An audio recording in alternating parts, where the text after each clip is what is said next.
os representantes do Hospital do Câncer Aldenora Abelo. E hoje, aqui em São Luís, eu quero anunciar que nós estamos fazendo uma doação de R$500 mil para esse hospital que tem cuidado de tantas pessoas aqui no estado do Maranhão. E toda essa doação é 100% através dos dízimos e ofertas das nossas ovelhas.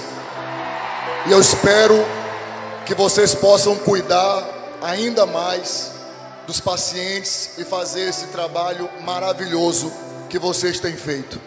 Porque em cada estado que eu vou, eu pesquiso um hospital que cuida de pessoas que tem um tratamento humanizado. E pela recepção que vocês tiveram com o pessoal do hospital, eu sei que eu não errei na escolha. Não errei não, né? Que Deus abençoe a esses grandes profissionais. Deus abençoe vocês, tá bom? Vamos aplaudir o Senhor Jesus. Glória a Deus.